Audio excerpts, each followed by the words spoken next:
ಸ್ನೇಹಿತರೆ, ಮತ್ತೊಂದು ವಿಡಿಯೋಗೆ ಸುಸ್ವಾಗತ ಸ್ನೇಹಿತರೆ.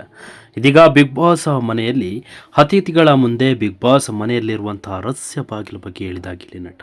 ಸೊ ಏನಿದು ಸುದ್ದಿ ನೋಡ್ಕೊಂಬರೋಣ ಬನ್ನಿ. ಈ ಒಂದು ವಿಡಿಯೋವನ್ನು ಮೊದಲು ನೀವು ನಮ್ಮ ಚಾನಲ್ಗೆ ಸಬ್ಸ್ಕ್ರೈಬ್ ಆಗಿಲ್ಲ ಅಂದರೆ ಹೈ ಕೊಡದೆ ಸಬ್ಸ್ಕ್ರೈಬ್ ಆಗಿ, ಹಾಗೆ ಪಕ್ಕದ ಬೆಲ್ ಐಕಾನ್ ಕ್ಲಿಕ್ ಮಾಡ್ಕೊಳ್ಳಿ ವೀಕ್ಷಕರೇ. ಸದ್ಯ ಬಿಗ್ ಬಾಸ್ ಮನೆಯ ರಹಸ್ಯ ಬಾಗಿಲಿನ ಬಗ್ಗೆ ಗಿಲ್ಲಿ ನಟ ಮಾಹಿತಿಯನ್ನು ಬಹಿರಂಗಪಡಿಸಿದ್ದಾರೆ. ಇದನ್ನು ಹಿತ್ತಲಿನ ಬಾಗಿಲು ಎಂದು ಕರೆದಿತ್ತು. ಈ ಹಿಂದೆ ಅಶ್ವಿನಿ ಗೌಡ ಕೂಡ ಇದರ ಬಗ್ಗೆ ಮಾತನಾಡಿದರು. ಈ ವಾರದ ಬೇಬಿ ಪ್ಯಾಲೇಸ್ ಟಾಸ್ಕ್ ಮತ್ತು ಅತಿಥಿಗಳ ವರ್ತನೆಯ ಬಗ್ಗೆಯೂ ಲೇಖನದಲ್ಲಿ ಕೂಡ ಚರ್ಚಿಸಲಾಗಿದೆ. ಹೌದು, ಬಿಗ್ ಬಾಸ್ ಮನೆಯಲ್ಲಿ ನಟ ರಹಸ್ಯ ಬಾಗಿಲು ಬಗ್ಗೆ ಗಿಲ್ಲಿ ನಟ ಹೇಳಿದ್ದಾರೆ. ಸಾಮಾನ್ಯವಾಗಿ ಗಾರ್ಡನ್ ಏರಿಯಾದಲ್ಲಿರೋದು ಮುಖ್ಯ ದ್ವಾರವಾಗಿದೆ. ಇದರ ಪಕ್ಕವೇ ಮತ್ತೊಂದು ದ್ವಾರ ಇರೋದನ್ನು ಕಾಣಬಹುದಾಗಿದೆ. ಈ ಬಾಗಿಲ ಮೂಲಕವೇ 5 ಅತಿಥಿಗಳು ಬಿಗ್ ಬಾಸ್ ಮನೆಗೆ ಬಂದಿದ್ದಾರೆ. ಈ 2 ದ್ವಾರ ಹೊರತುಪಡಿಸಿದರೆ ಸ್ಟೋರ್ ರೂಮ್, ಕನ್ಫೆಕ್ಷನ್ ರೂಮ್ನಲ್ಲಿರುವ ಹೊರಗೆ ಹೋಗಲು ಬಾಗಿಲು ಮಾಡಲಾಗಿರುತ್ತೆ. ಆದರೆ ಈ ಬಾಗಿಲುಗಳನ್ನು ವೀಕ್ಷಕರಿಗೆ ತೋರಿಸಲ್ಲ.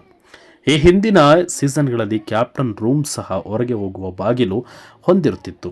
ಈ ಎಲ್ಲ ಬಾಗಿಲುಗಳ ನಡುವೆ ಮತ್ತೊಂದು ಡೋರ್ ಇರೋದರ ಬಗ್ಗೆ ಗಿಲ್ಲಿ ಕೂಡ ನಟ ಹೇಳಿರುವಂಥದ್ದು. ಸದ್ಯ ಬಿಗ್ ಬಾಸ್ ಮನೆಯಲ್ಲಿ ಯೆಲ್ಲೋ ಮತ್ತು ರೆಡ್ ಬೆಡ್ರೂಮ್ಗಳನ್ನು ಹೊಂದಿದೆ. ಸದ್ಯ ರೆಡ್ ಬೆಡ್ರೂಮ್ನಲ್ಲಿ ಅತಿಥಿಗಳು ಉಳಿದುಕೊಂಡಿದ್ದಾರೆ. ಈ ಬೆಡ್ರೂಮ್ನಲ್ಲಿ ಮತ್ತೊಂದು ಬಾಗಿಲು ಇರೋದನ್ನು ಗಿಲ್ಲಿ ನಟ ಹೇಳಿದ್ದಾರೆ. ಅತಿಥಿಗಳ ಪೈಕಿ ಮಂಜು ಮತ್ತು ಗಿಲ್ಲಿ ನಟ ನಡುವೆ ತಮಾಷೆ ನಡೆಯುತ್ತದೆ. ಈ ಸಂದರ್ಭದಲ್ಲಿ ಗಿಲ್ಲಿ ನಟ ಅಲ್ಲಿರುವ ಬಾಗಿಲ ಬಗ್ಗೆ ಹೇಳ್ತಾರೆ. ಈ ಹಿಂದಿನ ವಾರದಲ್ಲಿ ಅಶ್ವಿನಿ ಗೌಡ ರೆಡ್ ಬೆಡ್ರೂಮ್ 3 ಬಾಗಿಲುಗಳನ್ನು ಹೊಂದಿವೆ, ಹಾಗಾಗಿ ಅಲ್ಲಿ ನೆಗೆಟಿವಿಟಿ ತುಂಬ ಎಂದು ಗಿಲ್ಲಿ ಹೇಳ್ತಾರೆ ಅಂತ ವೀಕೆಂಡ್ ಸಂಚಿಕೆಗಳಲ್ಲಿ ಕೂಡ ಹೇಳಿದರು.